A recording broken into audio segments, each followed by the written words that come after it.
Move to the second part of our discussion today. Nigeria celebrates its 63rd independence anniversary, but many Nigerians, the question is the percentage of youths that are perhaps on any decision-making platform. Although we have seen online activism and increased demand for political accountability, now the question is, when will the 60% of youths be fully integrated in decision-making?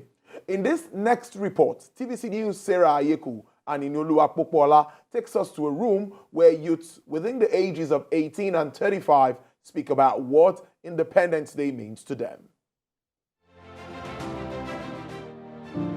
Since this beautiful country in Africa, Nigeria, started talking about the struggle for independence in the 1950s, young people have been at the forefront and center of political participation. While the struggle for Nigeria's independence brought to the limelight Professor Yoita, who founded the Nigerian Youth Movement in 1934, Anthony Nauru, who first moved for Nigeria's independence at the age of 30, and Nnamdi Azikiwe, who was the father of Nigeria's nationalism. Main purpose.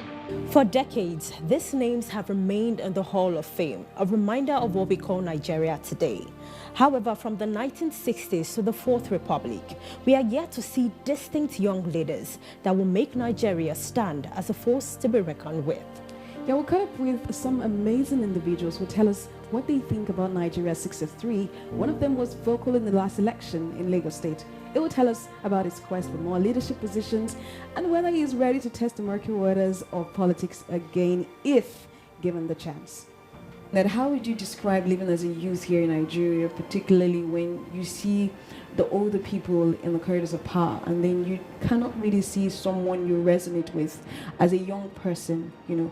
How would you describe that feeling as a youth in Nigeria? I would for one say it's not particularly helpful, and it's very discouraging actually. Okay. Not having someone to look up to in the government's place and saying that yes, that I have hope for this country.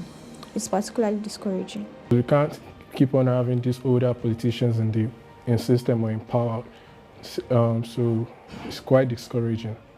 Olumide, you know, enter the murky waters of politics. No one would have expected an actor, although we've seen some other persons, you know, leave the acting space and then come into politics. What made you actually go into politics? And would you say that it has been a fulfilling experience for you? The biggest thing that made me go into politics is me wanting to be part of my future. Understanding that, you know, the policies that are put in place now and their implementation will affect me and my family in future. Folarin, I know that you have, you know, contested, you know, Federal House of Representatives. Who is your role model? Who is somebody that, you know, made you want to, you know, go into that? Professor Kingsley Mogalo, the former CBN deputy chairman, on TV. I listened to his interview on one of the political shows and how he was able to itemize his vision, his goals for Nigeria, his worldview on the economy, youth unemployment, the creative economy. So, of course, his message resonates with me. We need fresh ideas. The old ways has brought us to this status quo. We need new thinking. We need new perspective. We need to reimagine Nigeria as a project. Treasure, let me pick your brain on that. Now, do you think we need experience or we need fresh ideas? No, we need fresh ideas. We have ideas, we are creative, we are innovative, we are very, very passionate about our country. Even some people are not passionate, but we are passionate about our country. Do you think that youths actually stand a chance to lead and make Nigeria better? Yeah, I actually think you'd stand a chance, but you know, the people in place of the government now, they don't want to encourage youths. If one wants to get into politics, I believe the person should have the political experience, you know, have the educational background and everything before getting involved in politics. For me, I think it's both experience and fresh ideas, in the sense that if you really look at it, I think the biggest problem that we have politically in Nigeria is implementation. Yeah. Because there's amazing, if you look at the policies, on paper, the policies make sense, the laws make sense, but it's implementation. Because at the end of the day, if we were in a space where the political system was a lot more transparent, much more inclusive, things would already just be better. It won't be as bad as we're at now. And even if we're saying fresh ideas, the reason why I'm of the opinion that we also need to engage each other more is, even if you have fresh ideas, getting everybody on the same page to me is more important as the first point of call, because we're so different as Nigerians. Yeah. The first thing is really just as young people to get comfortable just even talking about politics. From one administration to the other, they say we're having a low-key Independence Day celebration. So do you think this negates the reorientation motive, or re-evaluation motive of the government?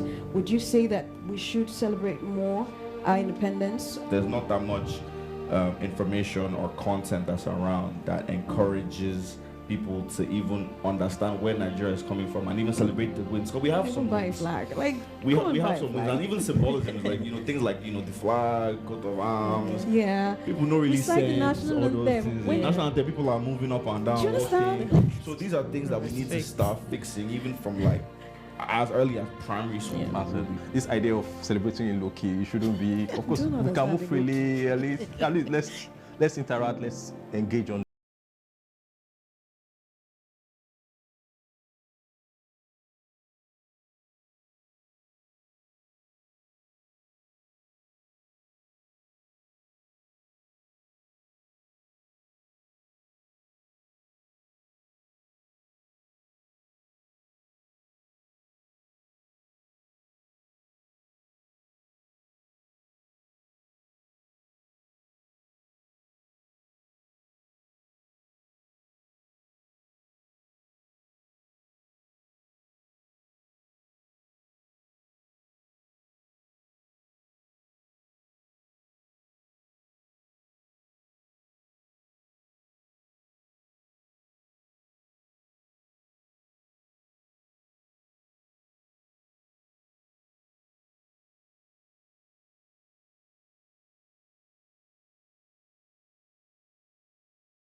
Yes.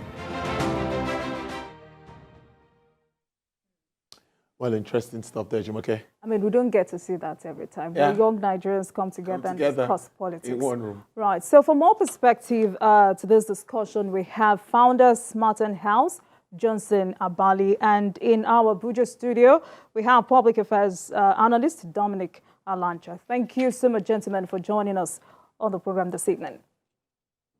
Thank you very much. Right. To be here. So let me start with you, Mr. Johnson. There was a time in this country we had the National Youth Movement, where it was a party that had a national outlook because of the composition of its members, with one major goal, which is to work towards the unity of this country. But right now, we have young Nigerians who prefer to be tools in the hands of politicians and mostly unpatriotic. Where did we get it wrong? I probably would not understand your definition of unpatriotic. If you're talking about a young person who is unable to find the next meal and he has to do what he had to do to put food on the table, that's not being unpatriotic. That's a survival instinct every human has. And if you have a system that have exploited that and then intends to keep young people subjugated at that level so that they can be pliable in the hands of all of those who like to use them for the wrong reasons, then we have a problem. And so I think the young Nigerian is trying to survive. And then they're doing everything that they can to keep their heads above water. I think the kind of conversation we really should be having would be, how do we empower these young people with alternatives? Because that's basically what they need. I think we'll get there, but it's also important to look at the root causes of all of these issues. Don't you agree? Yes, I agree, but young people are victims in this conversation. They're never the root cause of anything. If you run a social political analysis of young people who have been born I mean, who are between the ages of 35 and 15, for instance. Just take a look at that demography. You know what you find? You see a crop of young people who have never lived in a system that worked. They didn't have a reference for that. All right, and so they probably, okay, see on TV or a movie or something what could work. And so they are victims of this system. The education is not fit for purpose. It's not preparing them for competitive jobs. You understand? And when they go out there to try to survive, so many things seem to line up against them. You understand? Even when you hear the conversation around youth inclusiveness in politics, the topic itself is already biased. It's almost as though it's something you want to throw at them like peppermint. You understand what I'm trying to say? These are the people who own the future of this country. They should be in the forefront of driving the conversation, because the future we're talking about, they're the ones who are going to people it. So they should be there to help us shape what it's going to look like. All right, so the young Nigerian is not the perpetrator, as it were. He is a victim. He's trying to survive. And so the system needs to begin to realign itself, to begin to ask themselves the question, what can we start to do to help the young person not just survive, but also thrive?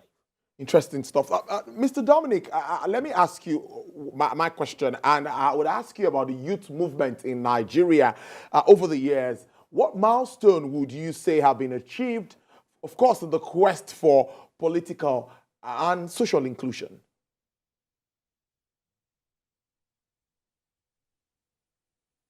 Well, for me, I think we've achieved a lot of milestones in terms of political and social inclusion, you know.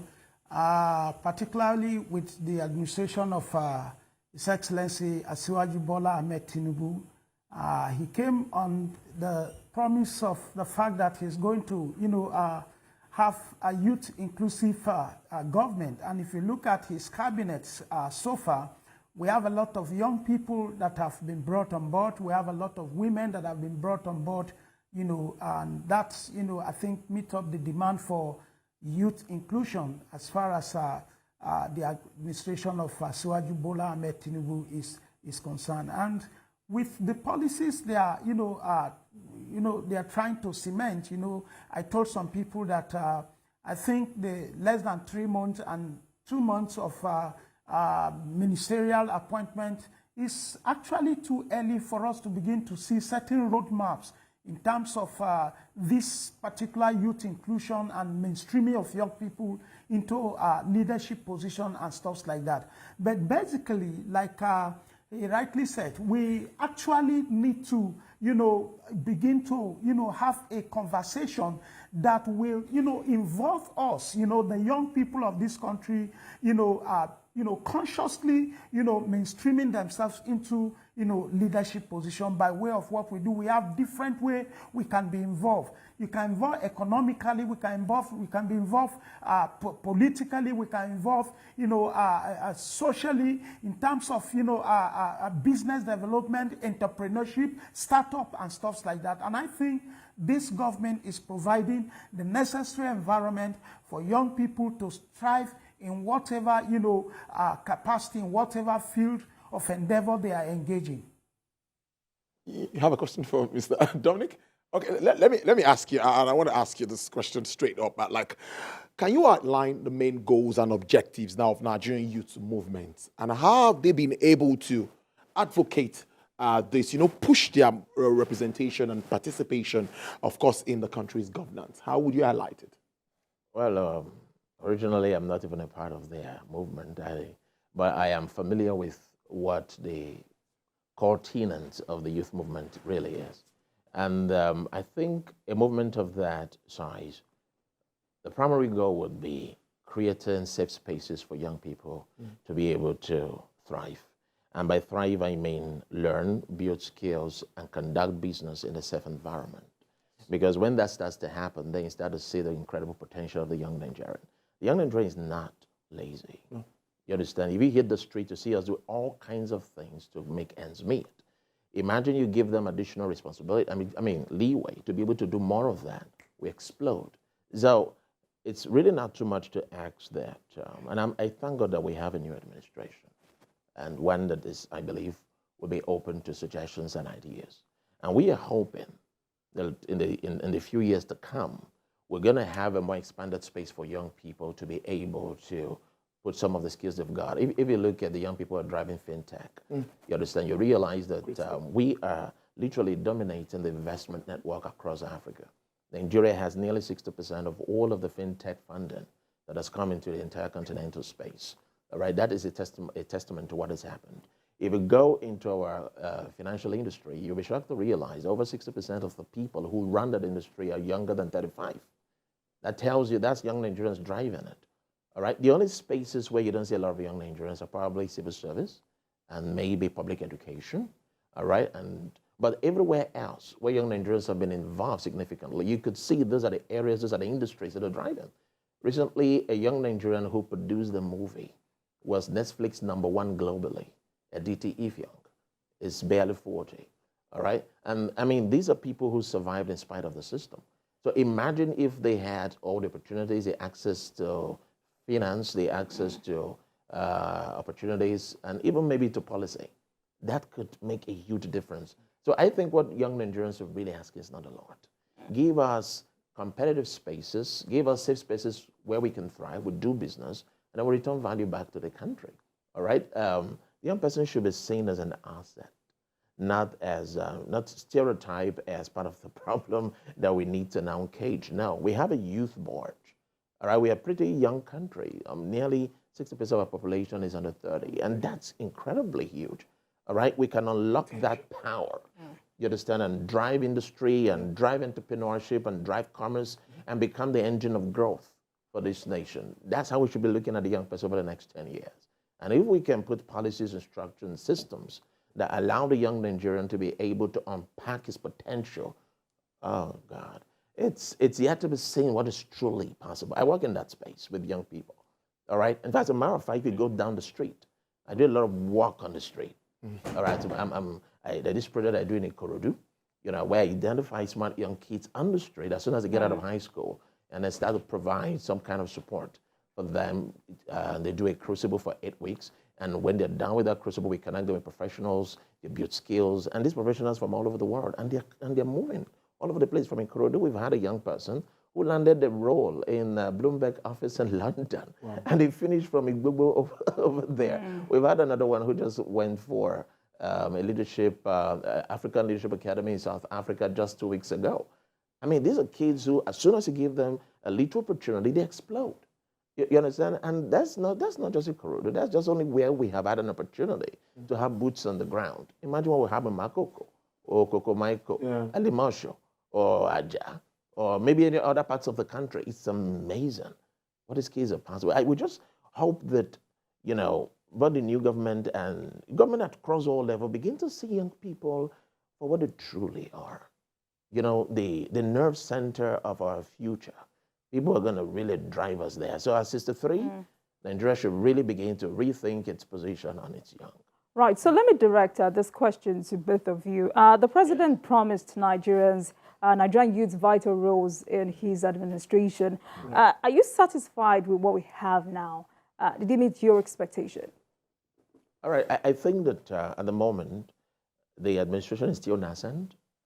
All right. Like the gentleman in Abuja mentioned, they're still unfolding. And we see that we already, in fact, I think when we were coming, I was telling the gentleman driving with me that, look, we even have a minister nominee who is currently taking an NYSC. That's how low we have come to incorporate the next generation into leadership of this country. So I think that is already a sign of good things to come. It's just our hope that that can be sustained over time, and that we can see more and more young people coming into the foray of leadership. All right, so Mr. Dominic. Mr. Dominic.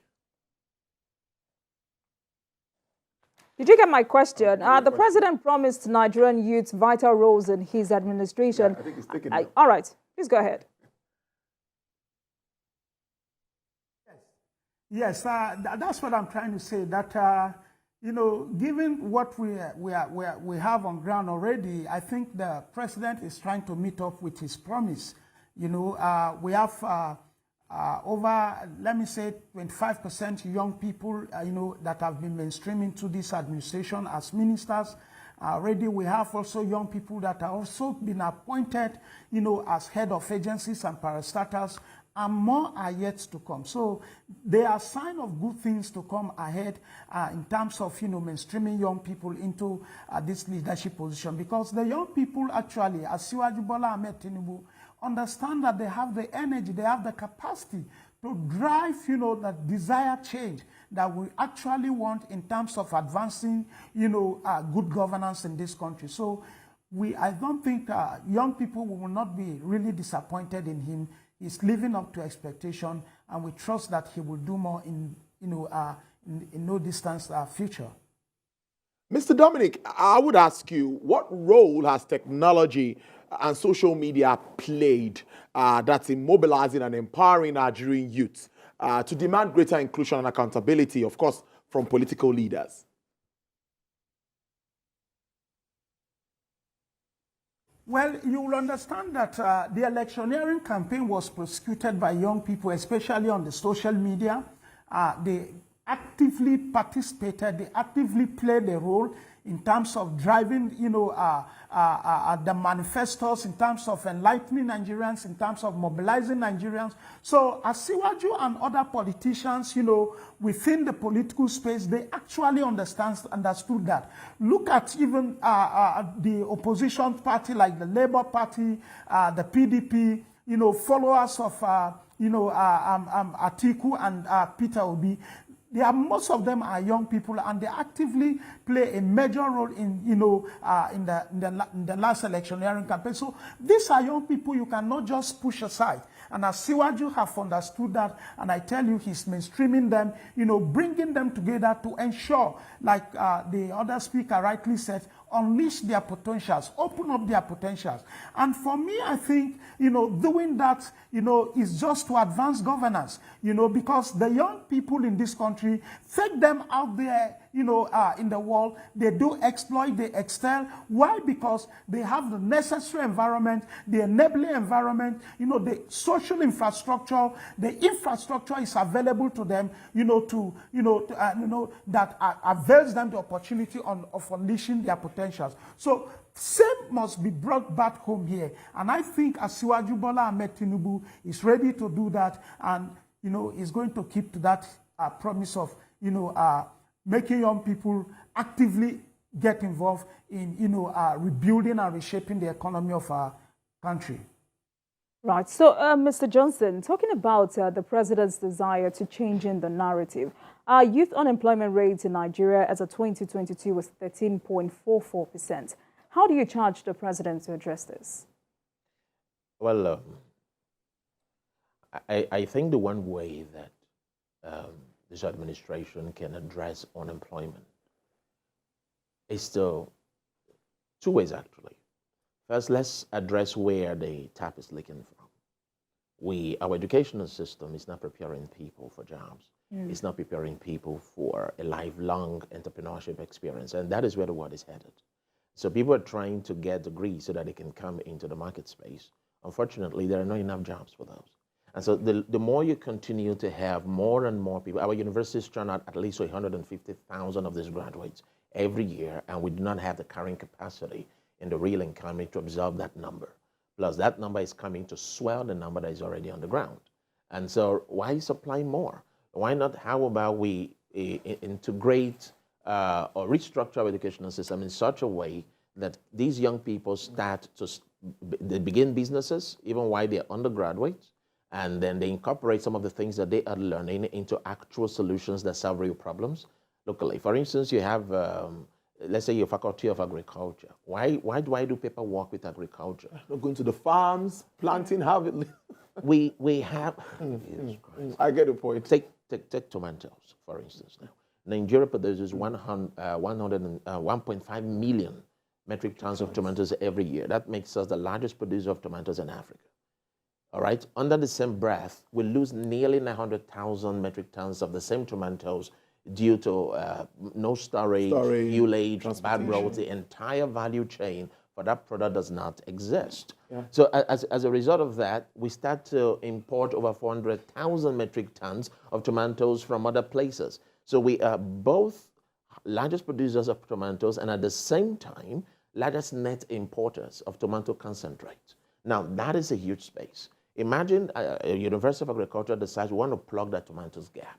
And then they look at technology, they look at access, they look at infrastructure, they look at all the things they have to do to drive the tomato resurgence in that space. And that's all you need.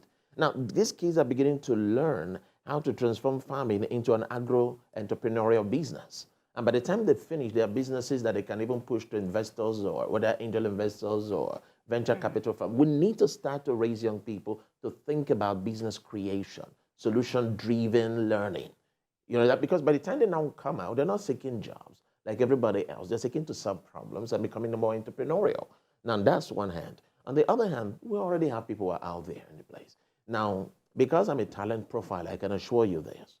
Many times the problem is not the absence of jobs. The problem is the lack of employable people. All right? So people go for these interviews and you're looking for the basic skill sets, because when you interview people, what you are trying to measure is what we call the intellectual growth potential. All right? Because I know there's nothing you've done in school that will be remotely useful to the hirer.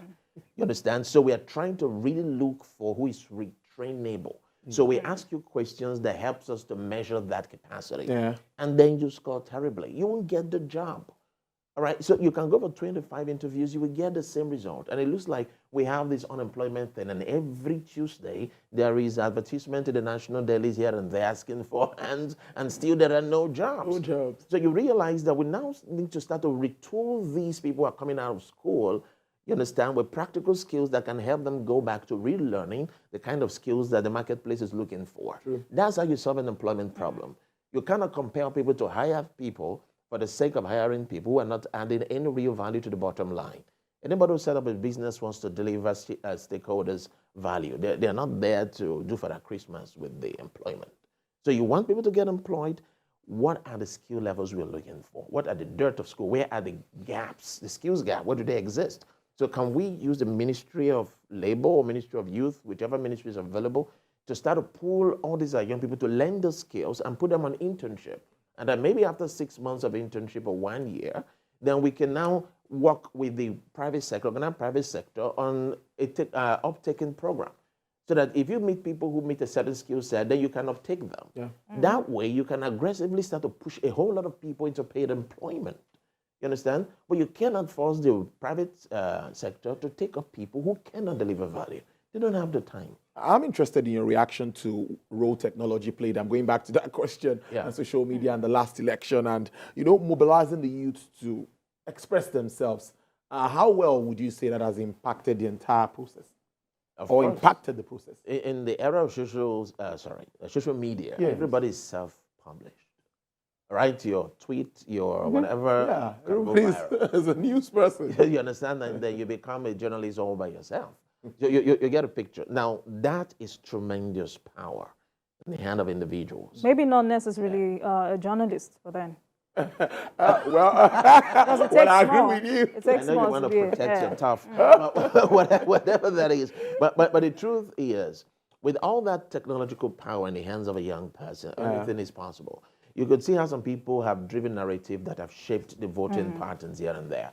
You get what I'm saying? So that's the power of technology, and that's how much we have deployed it. Unfortunately, there are abuses all over the place, just like in everything else. But you know, you're not going to throw away the baby and the bathwater. We're going to look at the good things technology has done and how we have deployed social media positively. All right. All right. Mr. Dominic, I mean, isn't it quite refreshing to see actual young Nigerians take up, be nominated to serve as youth ministers? We have Dr. Jamila Ibrahim and Ayodele Olawande to serve as ministers of youth. Where do you think they should focus on?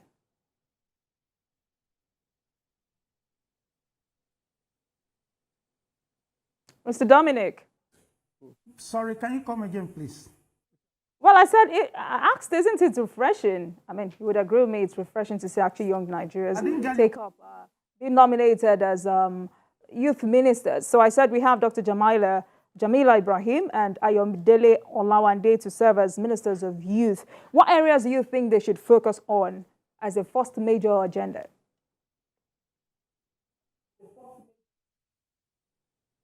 Well, I believe in their capacity, you know, as young people.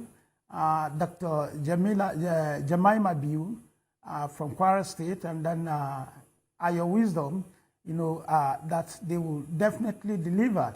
One of the areas I wish them to focus is in the area of mobilizing youth, in the area of mobilizing youth to develop a skill, because today skills are very, very important. Even if you are going out there, out of the country, one of the things that will give you easy, sales out there or gain you employment is the fact that if you have one skill or the other. So skill acquisition, skill development in young people, because government cannot provide employment for everybody.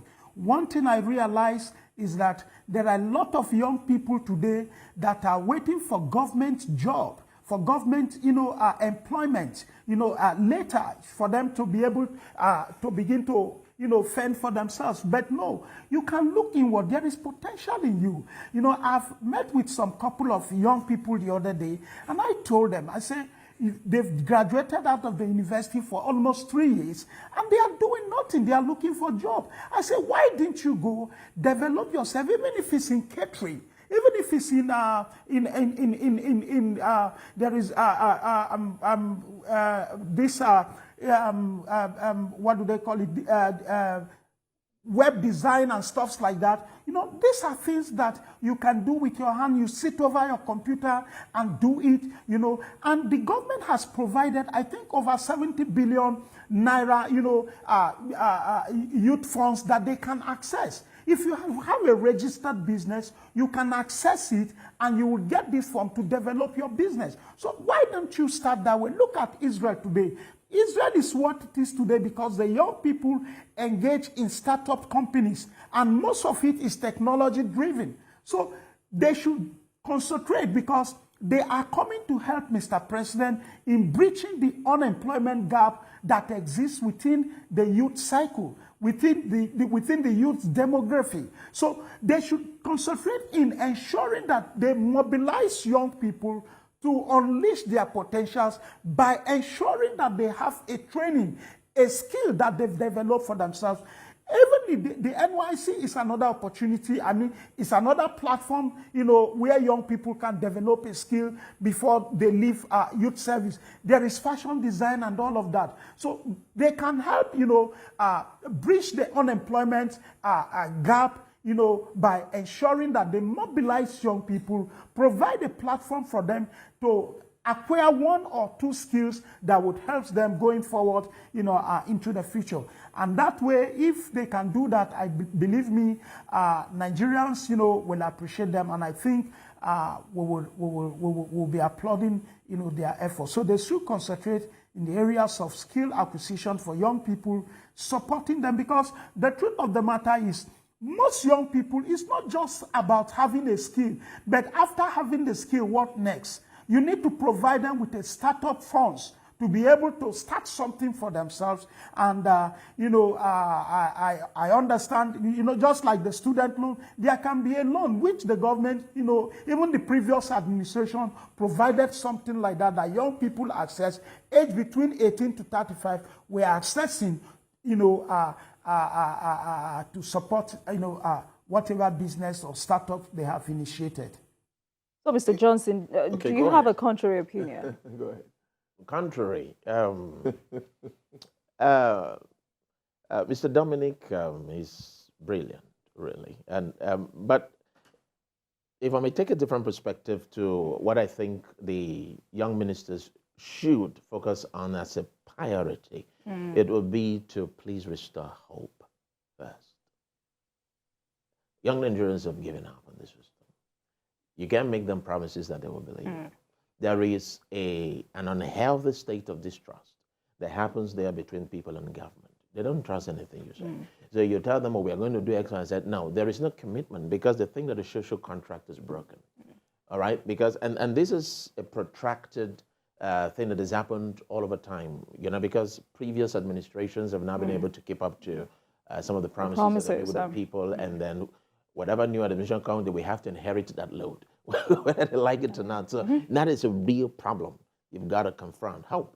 And one of the ways you can do that, people don't seem to realize how powerful government office can be. Do you know that the global outsourcing economy is nearly $100 billion right now, which means that countries continue to outsource some of the smart jobs to other parts of the world. The people who attract the most of these outsourcing China, followed by India, and then Korea, and all the other countries, and Brazil and all the other places. Nigeria has tremendous young youth power. Imagine you are able to build satellite towns where young people go and build skills, and the government uses their international leverage to encourage more and more organizations and brands to outsource their services to young Nigerians in some of these satellite places. You would be shocked to see that our foreign exchange would just blow out of the roof. You understand? Because what countries like China and other places make for just doing calls for countries, for companies that are in the United States, but their call centers are in India. You get a picture. What they pay is lucrative. You understand? Imagine we bring a whole lot of that here. We have boys who can design software, who can do all of these things, but unfortunately the markets, the kinds of market we're looking for exist on the outside. So if we're able to use government resources and goodwill to pull a lot of these, and then we prepare our own young people. I'll give you an example very quickly. McKinsey published some years ago, I think about 6 years ago, a report that they call Global Immigration Report. And in that report, one of the highlights of the report was that about in the next couple of decades, the global population of the middle class will rise to almost 3 trillion. Middle class. Now, middle class means somebody who has expendable income, who has some 10 million that they are not using. That is one account. That's middle class. Now, these middle class people are going to wear clothes. They're going to use technology. They're going to buy cars. They're going to have needs. Now, we're talking about an entirely new wealth zone, all right, waiting to be tapped. What do you think other countries are doing? All right, they are just foretelling what the needs of this middle class will be and positioning their young people to be able to tap into that existing available wealth, all right? That's exactly what we should be doing. Where are all the wealth centers that are going to be in the next 5 years? Where are they going to exist? It's not difficult to find out. Every year, World Economic Forum publishes what they call Trend and Risk Report. And then they give you 28 areas of risk over the next 10 years. So you could know where all the problems the next thing is going to be. And you know problems are wealth. So if you're able to build a capacity locally to be able to plug into some of those problems, then you're creating wealth. So it's pretty easy to be able to sit right here and look at the next 10 years where all the wealth is going to be in and develop a plan for how you're going to position the generation of young Nigerians between the ages 10 and 15. In 10 years, they are the ones plugging in all these places and bringing all that wealth back into our country. It's all a matter of planning.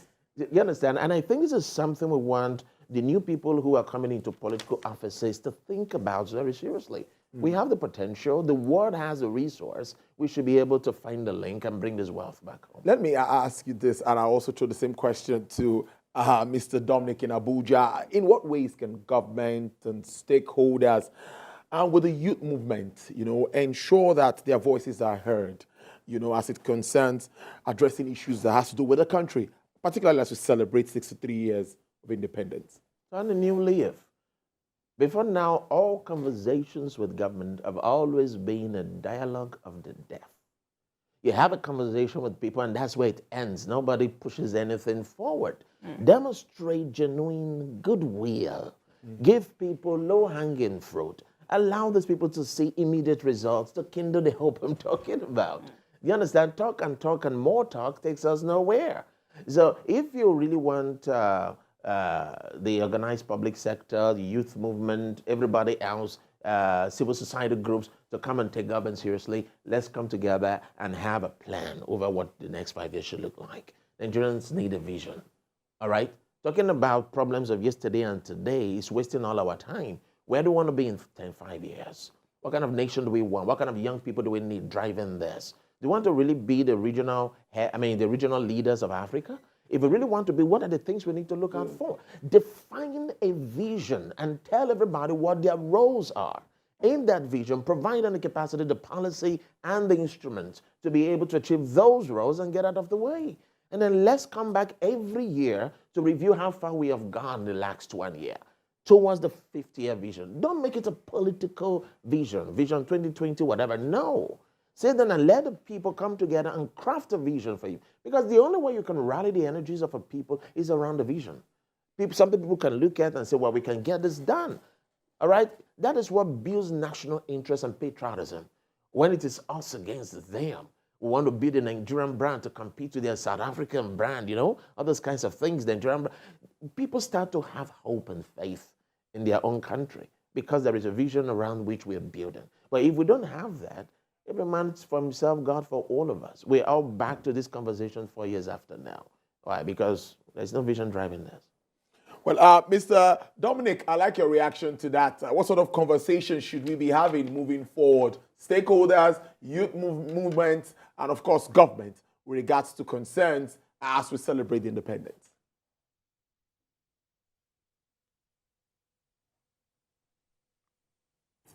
Well, I think for me, some of the conversation that we should be having moving forward as we celebrate our independence, if you look at Mr. President's speech today, is quite reassuring. For me, there were a lot of take-homes, you know, there were a lot of take-homes. And even to young people, there were a lot of promises that have been promised to them there. That 15 million, you know, households targeted, you know, with social package, you know, that the president has promised to give them. I believe a lot of young people, I know, will be factored into it. But you see, there is an impression I really want to correct, because we need to look at our reality. What is working for us? Yes, what works in India, we need to borrow from them. What works in China, we need to borrow from them and stuff like that. But if we look at our immediate, you know, environment, if you look at our present reality, we need to approach it differently. And that is why I said the youth minister should, you know, target on skill acquisition, ensuring that young people, majority of these young people we are talking about, they are not even in the city centers. Go to our villages, go to our suburb areas and see them. You know, they are there doing nothing, idling away. And that is why today they say an idle man is an idle workshop. It's a devil's workshop. Today, we see a lot of young people that have engaged in one social vices, one criminal activities or the other, because they have nothing to do. And the fact that, you know, our previous administration has failed in keeping to one promise, or in keeping to the experience, you know, policy somersault of failure, does not mean that the current administration will also fail in that. If you look at Asiwaju's manifestos, he sufficiently addressed, you know, ways he wants to mainstream young people, empower young people, and bridge the unemployment, you know, that, you know, the burgeoning unemployment that exists within the young people. So what I am saying is that the new ministers of youths, you know, the substantive minister of youth and the minister of state, they can come together and ensure that they help Mr. President in their own way, in their own capacity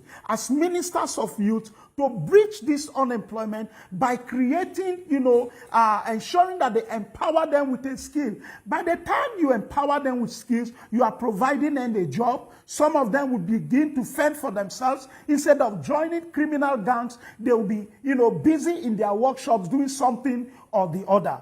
So for me, these are some of the conversations that should begin to go on within even the stakeholders, okay, within the political class, you know, so that, because, you know, the situation is terrible. Today, you know, a lot of threats. Public affairs analyst, Mr. Dominic Kalancha. I see that we can go on and on, but as much time can take. Thank you so much for your thoughts there joining us live from our Abuja studios. And I must also thank Mr. Johnson Obali, who's here in the studio, founder of Smart House. Thank you so much for your contributions.